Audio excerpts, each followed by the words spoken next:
like when you didn't use. That was sort of the non sequitur version, the opposite of what you might think he sounded like. It was really deep and guttural and sort of sound like that for this little highlight. I kind of wish we did that one. Well, do you think you're starting on a new career? So there are other parts that you may be doing in or that you've done in. Yeah, actually, that wasn't the first one I did. The first part I recorded for was for an episode coming up called "The Lair of General Grievous," which I recorded for well before we actually got the episode. Before I did Rada. I guess we're not supposed to talk about it, or I can't talk about it. Well, what character? I don't know. What character did you play? A4D. He's part of General Grievous's group. I'll just say that. And it's an episode coming up in December, I think. Anyway, it's really good. Don't forget Revenge of the Sith was before that. Oh yeah, you did some. Yeah, you did a voice or two in Sith. I did. I was the ineffectual, the worst doctor in the galaxy in episode 3, the one that couldn't save Padme because she'd lost a will to live. And, the doctor killed her. Yeah. I'm not quite sure where he got his degree. The true story of episode 3. Padme really wanted to live and raise the kids, but Ashley, how do the recording sessions go? I mean, usually people, everything's done separately and people call in their parts and then everything's added together, but sometimes it's a little different. And how does it go on Clone Wars? Yeah, we try to record as a cast together. Sometimes Tom is there with us. Matt's been with us a couple times. But it really does help to all be in the same room together. I know that doesn't always happen. Sometimes you're just by yourself behind a microphone in the studio. But especially with me and Matt Lanter, who does Anakin, and also James Arnold Taylor, who does Obi-Wan, it really helps because with all the quick wit and the banter back and forth, it helps to be standing right next to that person, to create that relationship. And so, I feel very fortunate that they try really hard to get us all in the same room together. But Dave is just such an awesome director. I mean, he's so laid back, but then at the same time, he knows exactly what he wants and he knows how to get it out of you. And he's just a pleasure, to work for. But it is pretty funny because I like I said, I'm kind of new to this world, and you'll get a direction from Dave, saying, okay, you're being picked up by a giant bug. You're being flown across the room by 20, you're being flown across the room, and then he's going to drop you, and you're 20 feet in the air, and then you roll over 3 times. Go. How does that sound? So that's been fun to learn because you don't normally think on an everyday basis. Okay, if I were picked up by a giant bug, how would that sound? So it's been fun. Yeah, and I think it gives that feel of a radio drama almost, to be able to have the cast together and play off of each other. Now, are the voices done before the final animation, or? Yeah, well before. Yeah. And so if things change a little, they can be. You have to, as someone who has been brought in to try to do it the other way, it's a nightmare. That's why dubbed animation, when you try to use it in the country and then replace it in English, sometimes, almost always sounds very awkward, or just not, it doesn't flow very well, because you're matching different, we call it flap, different lip flap. You're matching a different cadence, a different language. Spanish, for instance, is 20% longer in terms of syllables to get the same, words out when it's translated. So it just is, it's impossible for animators, even back in the days when it was done here, and now the animation's all done overseas, often by people that don't speak English.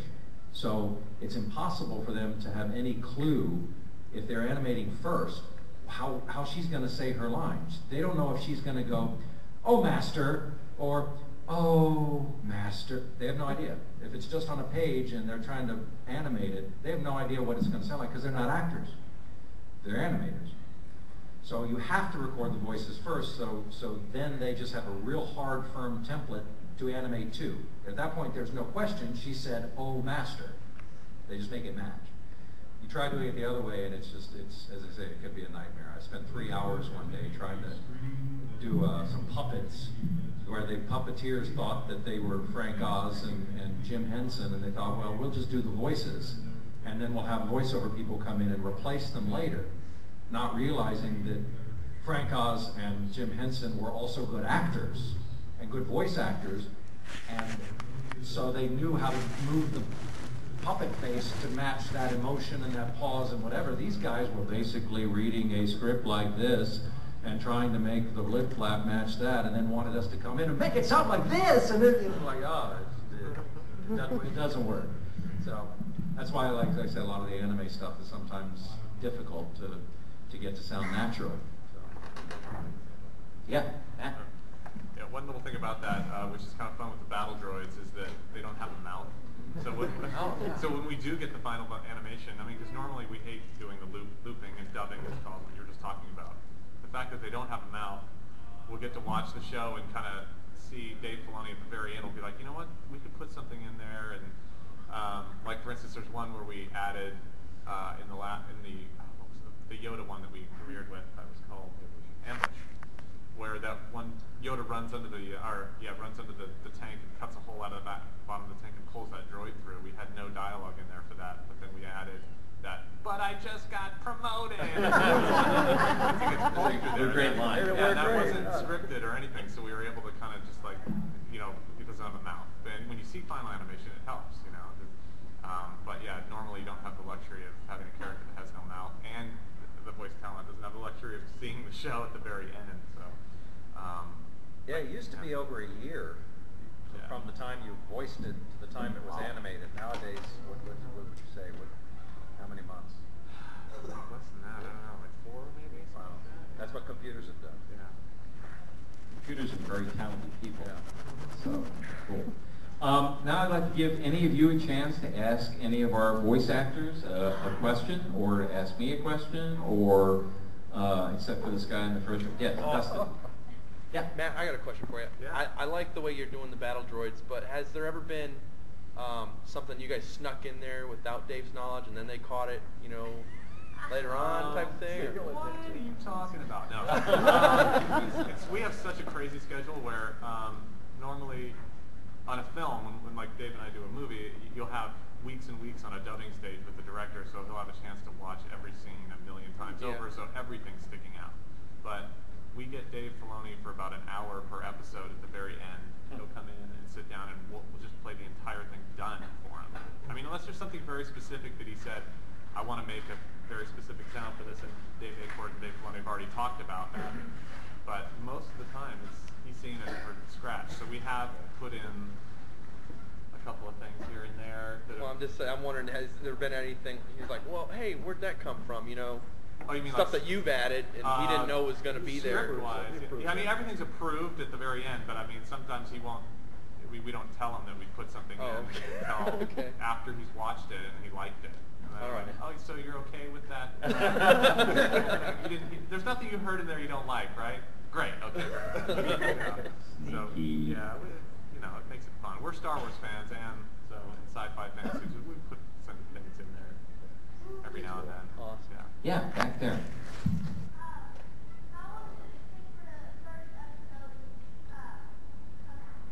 How long did it take to make the first episode until it came out? Well, you know, actually, the series has been in the works for over 3 years. And so it's been a process of working and getting to a point where then you get approval on a story idea and storyboards, and then start your animation, get your voice actors. And so in a way, you can say the first episode took 3 years. Of course, each one after that takes 2 months, because they've got a schedule now, a deadline.